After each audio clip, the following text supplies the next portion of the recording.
आज मैं आपको बता रही हूँ पूरे दिन में मैं अपने बच्चों को कैसे खाना देती हूँ। और मैं ये जो आज की वीडियो आपको दिखा रही हूँ या इसके बारे में बता रही हूँ, ये पूरी 1 वीक के बारे में है। 1 वीक के अंदर मैं पक्का अपने बच्चों को फिट रखने के लिए या उन्हें एक्टिव रखने के लिए इस प्रकार का खाना ज़रूर देती हूँ। बच्चे तो ना-नुकुर करते ही रहते हैं, पर ये आपके हाथ में होता है कि आप अपने बच्चों को कैसे खाना खिलाते हैं। तो करते हैं आज की वीडियो की शुरुआत। सबसे पहले तो फ्रेंड्स, मैं आप सबका स्वागत करती हूँ अपनी वीडियो में। और यदि अभी तक आपने मेरा चैनल सब्सक्राइब नहीं किया है तो प्लीज़ सब्सक्राइब कर लीजिए और वीडियो को ज़्यादा से ज़्यादा लाइक और शेयर कीजिए। तो करते हैं शुरुआत। भाई, ये बात तो आप जानते हैं, दूध हमारे लिए कितना ज़रूरी होता है। और बढ़ती उम्र के बच्चे हों तो उन्हें दूध हर सूरत में आपको पिलाना चाहिए। सर्दियों का टाइम है, इम्यूनिटी कमज़ोर ना पड़ जाए, तो आप डेली अपने बच्चे को चाहे सुबह को दीजिए या शाम को दीजिए, दूध में थोड़ा सा अदरक ज़रूर डालिए। और जहाँ आप दूध में चीनी यूज़ करती हैं, आप चीनी ना यूज़ करके शक्कर आती है मार्केट में। गुड़ तो होता है एक ठोस, लेकिन शक्कर होती है थोड़ी सी खिली हुई। और जो हमारे यहाँ पे यूपी में, हरियाणा, पंजाब में शक्कर यूज़ होती है, वो शक्कर जब आप दूध में डालते हैं तो आपका दूध बिल्कुल नहीं फटता है। और बच्चों को जब बढ़ती उम्र के बच्चे होते हैं इस तरीके से आप दूध देते हैं तो उन्हें बहुत ज़्यादा एनर्जी मिलती है। और ज़्यादा से ज़्यादा अगर आप कोशिश करें तो दूध को कभी भी स्टील के बर्तन में ना दें, दूध को हमेशा पीतल के बर्तन में दें। इससे क्या होगा कि आपके बच्चे को भरपूर पीतल का जो पौष्टिक तत्व होते हैं, जैसे तांबे में होता है ऐसे ही पीतल में होता है। और दूध दूध की शक्ति को बढ़ा देता है। जब हम शक्कर को यूज़ करते हैं तो शक्कर में सबसे ज़्यादा फास्फोरस होता है जो हड्डियों को ग्रोथ करने में बहुत ज़्यादा हेल्प करता है। तो सर्दियों में यदि आप अपने बच्चे को दूध शक्कर वाला दूध देंगे तो उससे आप उसका डाइजेशन भी ठीक होगा। तो फ्रेंड्स, चाय को इग्नोर कीजिए, चाय बहुत पी ली आप लोगों ने। और अब मैं तैयारी कर रही हूँ अपने बच्चों को ब्रेकफास्ट में आज क्या दे रही हूँ। मेरे घर पे क्या होता है, ऑलमोस्ट वीक में एक बार जैसे आप लोग पराठे खाते हैं, सर्दियों के टाइम में मैं हमेशा हफ्ते में एक बार मक्का की रोटी ज़रूर बनाती हूँ, चाहे वो नाश्ते में हो, किसी भी रूप में खाए। तो नाश्ते में आज मैं बना रही हूँ मक्का की रोटी।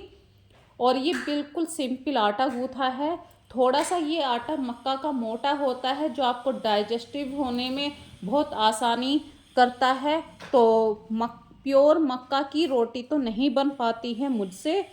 तो मैंने 1 भाग गेहूं का आटा लिया है, 3 भाग इसके मक्का का आटा लिया है, यानी 1 कटोरी आपका गेहूं है और 3 कटोरी मक्का है। अब आप ये सोच रहे होंगे आज रश्मि को क्या हो गया, क्या मक्का के ऊपर लेक्चर दे रही है। मैं लेक्चर नहीं दे रही हूँ, मैं सिर्फ आपको बता रही हूँ सर्दियों में आपको आप खाना पचाने की आपकी क्षमता ज़्यादा तेज हो जाती है। और मक्का में इतना अच्छा फाइबर होता है, जिस इंसान को कब्ज होती है, पाचन क्रिया सही नहीं होती है, वो इंसान यदि मक्का की रोटी खाता है उसका पाचन क्रिया बहुत अच्छे से हो जाता है। और नॉर्मली आप लोग पराठे तो हमेशा खाते ही हैं, गर्मी भर आपने पराठे खाए हैं। थोड़ा सा सर्दियों में मक्का की रोटी खा के देखिए या बाजरे की रोटी खा के देखिए।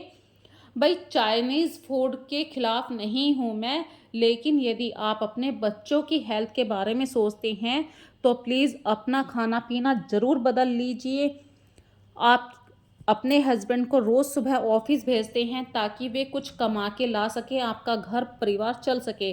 पर आप एक बात क्यों नहीं सोचते हैं, जो वो कमा के लाते हैं वो सारी कमाई आपकी धीरे धीरे किसी ना किसी रूप में डॉक्टर के यहाँ पहुँच जाती है।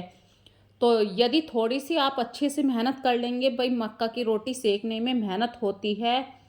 और आपके बच्चे इस चीज़ को पसंद नहीं करते हैं। देखिए, शुरू में तो किसी भी बच्चे को पिज़्ज़ा बर्गर पसंद नहीं था, लेकिन उन्होंने धीरे धीरे पिज़्ज़ा बर्गर खाना सीख लिया, मैदा की चीज़ें खानी सीख ली हैं। तो मक्का की रोटी भी वो खाना सीख लेंगे। एक दिन वो नहीं खाएंगे, 2 दिन नहीं खाएंगे, लेकिन जब आप वीक में एक बार बनाएंगे तो उन्हें टेस्ट आने लगेगा। और मक्का हमेशा फ़ायदा करती है। मक्का की रोटी पे हमारे यहाँ पे तो भाई चाय के साथ, दूध के साथ, मट्ठे के साथ अचार लीजिए और ऊपर से नमक मिर्च, देसी घी हो या मखनी घी हो, इस तरीके से खाइए सुबह को नाश्ते में। थोड़ा सा डिफरेंट भी है, आप ये सोचेंगे कि सूखी रोटी कौन खाता है, जैसे आप पराठे खाते हो ऐसे ही सर्दियों में मक्का की रोटी खाइए। आपका पाचन ना सही हो जाए तो मक्का तो इतनी अच्छी होती है आपके शरीर के लिए, कुदरत ने इतने अच्छे अच्छे अनाज दिए हैं, तो ये मैदा वैदा की चीज़ों को छोड़िए और अपने परिवार का थोड़ा सा ध्यान दीजिए। तो वीक में एक बार मैं ज़रूर कुछ डिफरेंट भी बनाती हूँ। तो इस बार भाई नॉर्मली आप आलू पराठे हमेशा खाते हैं, और बच्चे जब आपके बच्चे स्कूल में जाते हैं या कॉलेज में जाते हैं तो आप कोशिश करते हैं कि हमारे बच्चे कुछ अच्छा खाएं। बाहर की चीज़ें तो रोज़ रोज़ नहीं हो सकती हैं, तो सर्दियों में कुछ ऐसा बनाइए जो आपके बच्चों को पूरा दिन एनर्जी दे। और मुझसे ज़्यादा तो आप लोग जानते हैं मेथी में, पालक में कितना आयरन होता है। मेथी और पालक हमारे शरीर के लिए कितना फ़ायदे करते हैं, और ऊपर से ये कच्ची है, कच्ची मतलब बिल्कुल आप इसको बॉईल मत कीजिए, बॉईल आलू में इसको ऐसे ही काट के डाल दीजिए। ये भरपूर मात्रा में आपके बच्चों को आयरन देगा। जो भी इसमें विटामिन्स या कार्बोहाइड्रेट के स्रोत होते हैं, सोर्सेज होती हैं, भाई आलू में पूरा कार्बोहाइड्रेट होता है। और आलू के पराठे खा खा के बहुत गर्मियों में हमने काफ़ी सारे आलू के पराठे खा लिए हैं।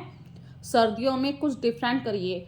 आलू इसलिए डालना पड़ रहा है ताकि ये हमारा पालक और मेथी आपस में चिपक जाए, और आलू में भरपूर मात्रा में कार्बोहाइड्रेट हो गया, पालक में भरपूर मात्रा में आयरन हो गया, मेथी भी वही चीज़ है। तो ग्रीन वेजिटेबल्स आपके बच्चों के लिए, बढ़ती उम्र के बच्चों के लिए बहुत फ़ायदेमंद है। तो वैसे तो आप सबको एडवाइस नहीं दे सकती हूँ मैं, आपके बच्चे आजकल इतने एडवांस हो गए हैं कि कुछ भी ऑर्डर करके मिनटों में मंगा सकते हैं, पर ये आपको देखना होगा कि मैं अपने बच्चों को कैसे एक हेल्दी डाइट दे सकूं। आप रोज़ नहीं, वीक में तो एक बार ऐसे कर ही सकते हैं। भाई शुरू में आपके बच्चे नाक मुंह जरूर सकोड़ेंगे, मम्मी आलू के पराठे के साथ ये क्या डाल दिया, पर आपके बच्चे नहीं जानते, आप तो जानते हैं कि आलू के पराठे में ये जो आपने पालक डाला है ये कितना हेल्दी है। आप जो अलग से विटामिन्स की गोलियां लेते हैं या कुछ और आयरन लेते हैं या हड्डियों को मजबूत करने के लिए आप कैल्शियम की टैबलेट लेते हैं, तो आपके तो घर में हर चीज़ है भाई। सर्दियों में आप शक्कर वाला गुड़ लीजिए, दूध लीजिए, तो उसमें आपको कैल्शियम मिल जाएगा। आयरन पर, आयरन के लिए आप आयरन की टैबलेट ना लेके पालक के पराठे खाइए, आपको भरपूर मात्रा में आयरन मिल जाएगा।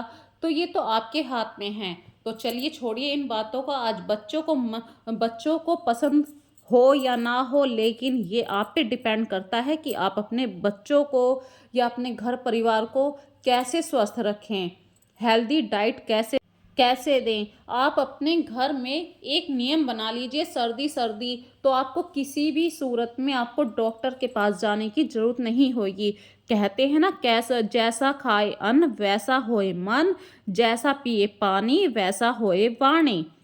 तो आपके ऊपर डिपेंड करता है, आप बाहर की चीज़ें ज़्यादा खाएंगे, मैदा की चीज़ें ज़्यादा ऑर्डर करेंगे, पिज्ज़ा बर्गर खाएंगे, तो एक ना एक दिन आपको कब्ज की शिकायत होगी, फिर आप डॉक्टर के पास जाएंगे, सारा पैसा जो आपके हस्बैंड कमा के लाते हैं वो सब डॉक्टरों के पास चला गया। यदि आप अपने परिवार के लिए सोचते हैं कि भाई ये मेरा परिवार है, ये मेरे बच्चे हैं, कुछ अच्छे रहें, तो अब इनका खान पीन बदल दीजिए। देखिए फिर आपके बच्चे ना लंबे हों या किसी भी सूरत में इन्हें डॉक्टर की जरूरत नहीं पड़ेगी। आजकल कहते हैं ना कि इम्यूनिटी बड़ी कमज़ोर है, जब वो अच्छे से खाएंगे ही नहीं तो इम्यूनिटी तो ऑटोमेटिक कमज़ोर हो जाएगी। और मैं किसी की फीलिंग्स को हर्ट नहीं करना चाहती हूँ, भाई आपका जैसा मन करे आप वैसा खाए, पर एक गृहिणी होने के नाते, एक मदर होने के नाते ये आपके ऊपर, आपके कंधों के ऊपर पूरी जिम्मेदारी है कि आप अपने परिवार को अच्छे से खाना दें। थोड़ा सा आलकस छोड़ दीजिए, आलकस छोड़ेंगे जब भी आप टाइम से उठ पाएंगे और अपने बच्चों के लिए एक हेल्दी नाश्ता दे पाएंगे। यदि उनका नाश्ता अच्छा होगा, खाना पीना अच्छा होगा, वे पढ़ाई में भी अच्छे होंगे। जब उनका पेट खराब होगा, दिमाग वहीं अटका रहेगा, तो वो क्या पढ़ेंगे। तो फ्रेंड्स, मेरी बातों को बिल्कुल भी दिल से मत लीजिए। मेरा कोई किसी को हर्ट करने का उद्देश्य नहीं है। बस मैं ये चाहती हूँ कि डॉक्टरों के पास आपकी मेहनत ना जाए, सही जगह आप उस पैसे को कहीं पे घूमने की जगह यूज़ करिए, कहीं पर भी जाइए, अपने लिए अच्छे कपड़े खरीदिए, लेकिन अच्छा खाइए। जितना आप अच्छा खाएंगे उतनी ही अच्छी आपकी हेल्थ होगी। और भगवान ने इतना अच्छा शरीर दिया है, ज़िंदगी दी है, तो इस ज़िंदगी को पूरा जिए। और अन्न की शुद्धता से ही मन की शुद्धता होती है। अब सोचिए जरा, आपने अपने बच्चों के लिए कुछ अच्छा बनाया है या नहीं बना पाए हैं, आज आप दोपहर में किसी काम में व्यस्त हो गए हैं, तो आपके बच्चे पैसे लेके बाहर से समोसा, बर्गर, चीज़, जो भी कुछ है बाहर की चीज़ लेके आ रहे हैं। आज भी खा लिया उन्होंने, कल भी खा लिया, परसों भी खा लिया।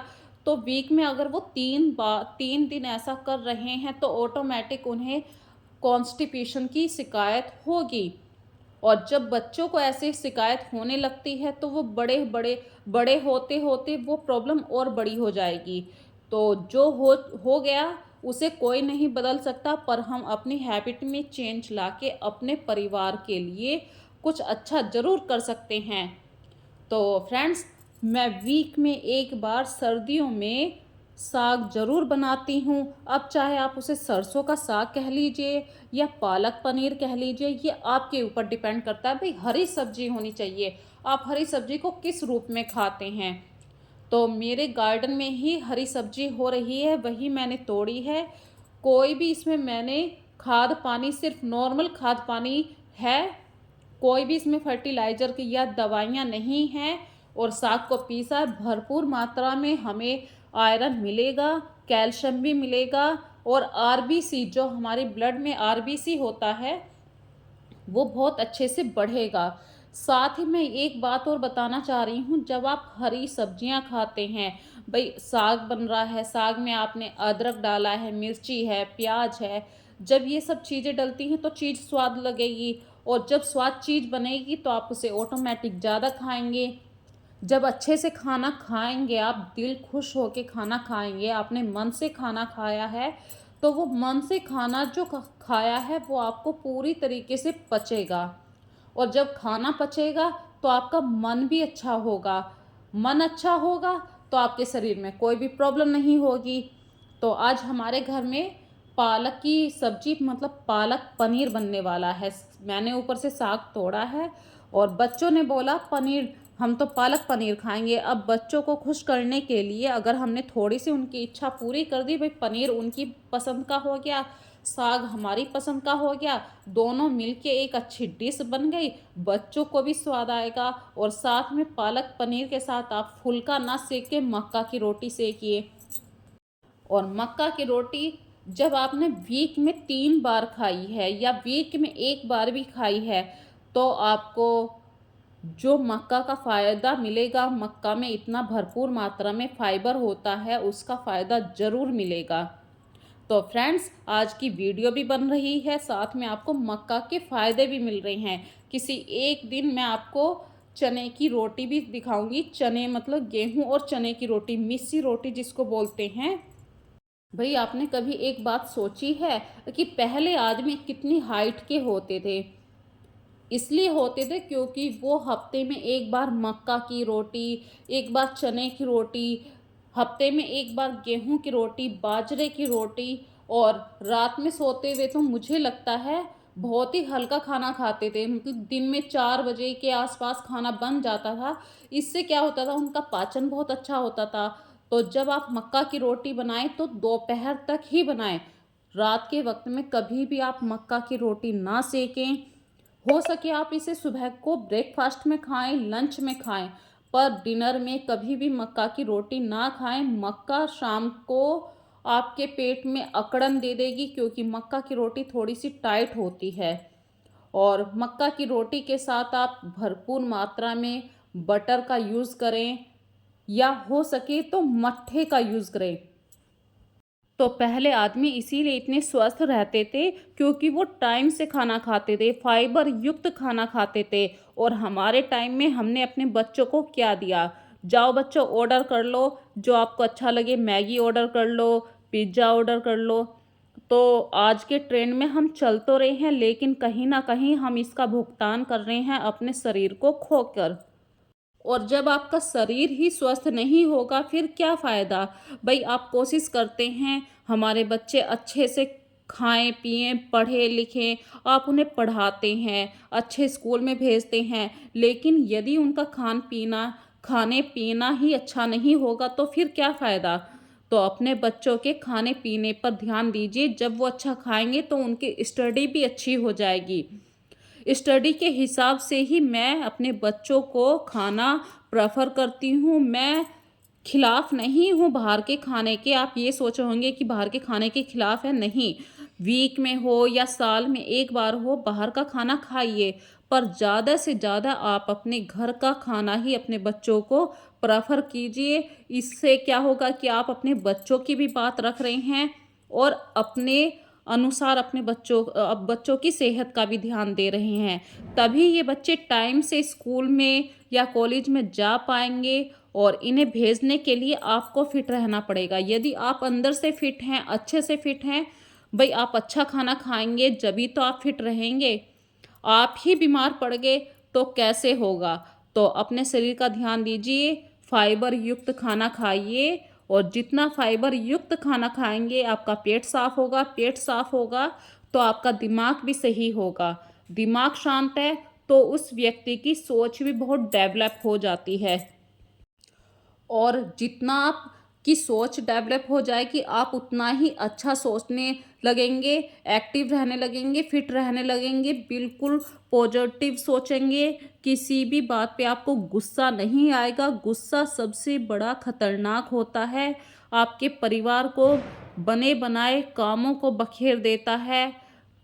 तो मेरी लास्ट में यही आपसे रिक्वेस्ट है, अच्छा खाइए, अच्छे से रहिए, खूब अच्छा पहनिए, पर खाइए देसी। जितना आप देसी खाएँगे, आपका शरीर आपका साथ देगा।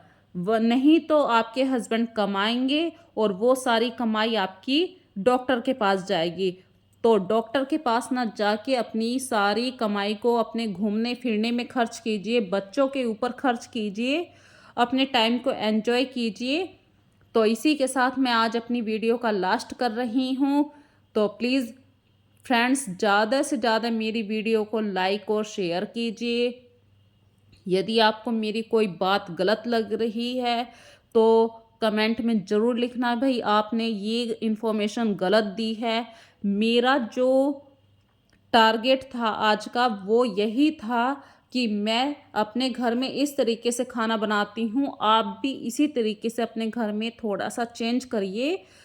मैदा की चीज़ों को छोड़ दीजिए। हमें किसी को शो नहीं करना है कि हम मैदा की चीज़ें खा के या हमारे पास इतना पैसा है, हम हर हर खाने को ऑर्डर करते हैं। हमें किसी को शो नहीं करना। शो करने से क्या होता है कि हमारा ही नुकसान होगा। तो वीक में 1 बार फ्रेंड्स, अच्छे-अच्छे डॉक्टर भी यही कहते हैं कि मूँग की दाल का यूज़ कीजिए। जितने आप एक्टिव रहेंगे, उतने आप फिट रहेंगे।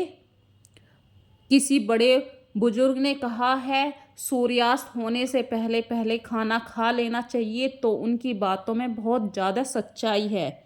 और सच्चाई जहाँ पर होती है, वहाँ पे अनुभव होता है। तो इसी के साथ मैं अपनी वीडियो का लास्ट कर रही हूँ। Bye bye.